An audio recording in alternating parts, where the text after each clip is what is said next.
Hello， 各位好，我是 Revision Lab 修整所的阿修。今天要說 Lady Gaga 女神卡卡，因為以前阿修聽過她的歌後，腦袋一直出現看不穿我的，看不穿我的，她完全看不穿我的撲克臉，所以超想講她。謝謝大家。我們現在正式開始。這首歌不止洗腦，它背後更藏着一套非常驚人的商業建築學。所以今天我們就要來拆解這位超級巨星，看他是如何透過精密的策略，還有不斷的自我顛覆，打造出一個橫跨多個領域的商業帝國。這不只是一個歌手的故事，它更像是一場關於個人品牌建構跟危機管理的實戰演練。好的，我們的分析會拆解成6個階段，跟着他的英雄旅程，一步步看懂，從天才少女的誕生到撲克臉的絕地反攻，從流行巔峰的危機到那個華麗轉身的藝術，最終是一位巨星的重生，以及他留下的終極價值。準備好了嗎？我們從故事的起點開始。第1章：天才少女的誕生。在成為女神卡卡之前，她的名字是史蒂芬妮·傑瑪諾塔。她後來所有那些驚人的商業操作，其實都建立在一個很難複製的基礎上，就是她那驚人的，可以說是原始天賦。他的履歷說真的有點嚇人，4歲就開始學鋼琴，13歲就寫出第一首歌，然後17歲就被全球頂尖的那個紐約大學 Tisch 藝術學院，注意哦，是提前錄取。但就在19歲那年，他做了一個改變一生的決定，輟學，全心投入音樂。如果我們用英雄旅程的結構來看，這就是故事主角收到了冒險的召喚，他選擇離開那個安逸的舊世界，踏進一個完全未知的領域。當時他的父親是這樣對他說的：你想當個餓肚子的藝術家，那就去吧。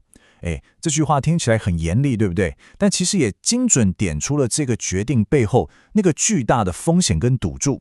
他等於是拋下了所有的安全網，選擇了一條最艱難，但也最有可能創造傳奇的路。接下來，我們進入第2章：撲克臉的絕地反攻。我們要看的不只是一次成功的逆轉，更是在經歷了那種毀滅性的失敗之後，一次堪稱教科書等級的品牌重塑。如果你正在聽，這部分非常值得你筆記。他做的第一件事就是把產品和創辦人給切開來。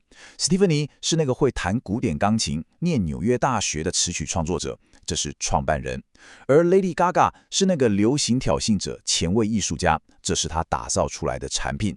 他刻意打造出女神卡卡這個人格面具，把藝術家本人變成一個可以被經營的品牌。這個策略的靈感正是來自普普藝術大師安迪沃荷哦。他把自己的工作室叫做工廠，用一種工業化生產的思維在創作藝術。他的試煉之路有3個關鍵步驟。第一步是簽約與解約。他簽給了知名的廠牌 Def Jam， 結果3個月後就因為太前衛被放棄了。這對一個新人來說是致命打擊。但他沒有被打倒，反而進入了第2步，沉潛磨練。他在地下的俱樂部表演，磨練自己的風格，還組建了自己的創意團隊 House of Gaga。最後才是第3步，突破。被歌手阿肯發掘後，成功簽給了 Interscope。這段經歷告訴我們，那次關鍵的拒絕，反而給了他時間去打磨產品、建立團隊，成為他日後成功的基石。那這個策略的成果有多驚人？光是2009年，Poker Face 這首歌就賣出了980萬張，成為當年度全球最暢銷的單曲。你很難想象，就在不久前，他還是一位被唱片公司認為太前衛而解約的歌手。這個數字完美印證了他策略的成功。業界分析師給他早期的作品一個非常清楚的稱號，叫做特洛伊木馬策略。這比喻很棒。表面上你聽到的是極度洗腦、讓人沒辦法抗拒的流行電音，這是木馬的外殼。但木馬裡面藏着他想探討的關於民生、藝術和身份認同的前衛思想。他用最商業化的載體，成功地把最核心的藝術理念送進了主流市場的城門。第3章：流行巔峰與危機。當你已經站在世界之巔，下一個挑戰就是然後呢？巨大的成功之後，往往伴隨着創新的巨大壓力。這不只是 Lady Gaga 的困境，也是所有成功的品牌，甚至是我們這些成功人士都會面臨的共同課題。我們快速回顧一下他當時的巔峰狀態。The Fame 和 The Fame Monster 兩張專輯在全球都是冠軍。2010年，他一個晚上就抱走8座 MTV 音樂大獎。那件轟動全球的生肉裝變成一個文化符號，而他的第一次巡演就創下了新人主秀的最高票房紀錄。可以說，在那個時間點，他不僅定義了流行音樂，它本身就是流行文化。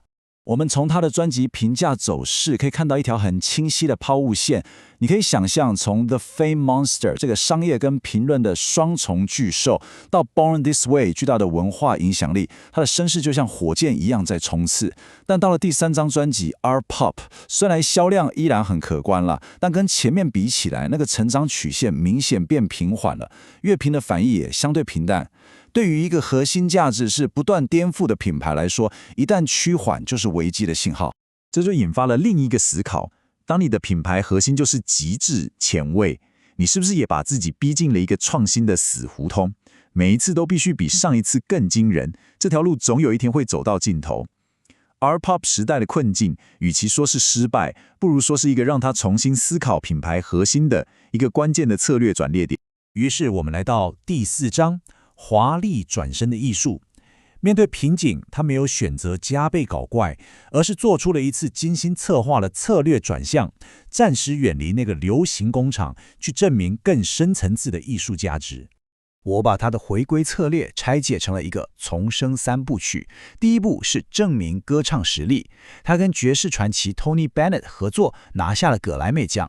他還告訴全世界，脫掉那些奇裝異服，我的聲音本身就是武器。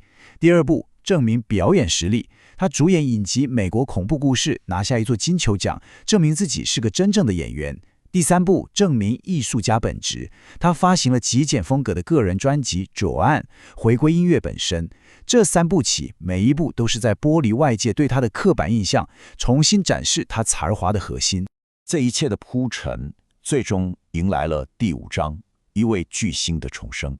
電影《一個巨星的誕生》的巨大成功，正是他轉型策略的終極回報。他以一種比以往更強大，也更受尊敬的姿態重返主流之巔。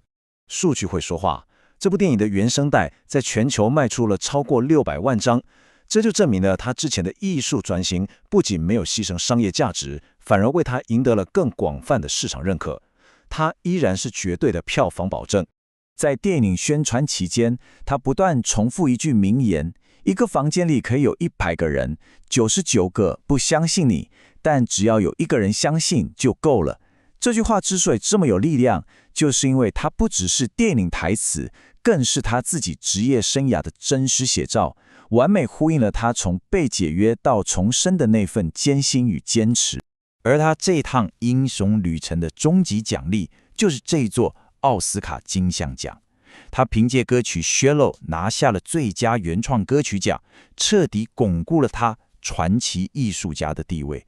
這代表他不再只是個流行歌手，而是一位能夠在音樂、電影等各個領域都達到頂峰，而且備受尊敬的創作者。接下來，我們進入最後一個關鍵點，第6章，Gaga 的終極價值。當音樂跟獎項都可能成為過去式的時候，他真正留下來的是什麼？我認為他的傳奇早就超越了這些。他留下的資產可以歸納成4大支柱。第一，是對 LGBTQ+ 群體的支持，他從出道第一天起就是這個社群最堅定的盟友。第二，是對心理健康的倡議，他公開討論自己的創傷後壓力症候群，努力打破污名。第三，是慈善事業，他成立的天生完美基金會致力於賦予年輕人力量。第四，則是企業家精神，他創辦了非常成功的彩妝品牌。這4大支柱共同構成了他的終極價值，用自己的平台去推動真實的文化變革。所以，從 Lady Gaga 的職業生涯中，我們學到的終極課題到底是什麼？是自我改造的力量，是忠於自我的重要性，還是說這一切其實都是一門深不可測的策略藝術？這個問題就留給各位思考了。總結一下今天的重點， Lady Gaga 的成功絕非偶然。從打造人格面具的產品思維，到特洛伊木馬的內容策略，再到遭遇瓶頸時的重生三部曲，每一步都展現了他對個人品牌經營的深刻理解。他向我們證明了，一位真正的巨星不只需要創造偉大的藝術，更要懂得如何經營自己這間獨一無二的公司。今天的內容就到這邊，我的腦袋還是不時有撲克臉。如果你覺得這集有幫助，記得馬上點讚加訂閱加開啟小鈴鐺。我們正在衝訂閱，需要你的支持。我是阿修，我們下次見，拜拜。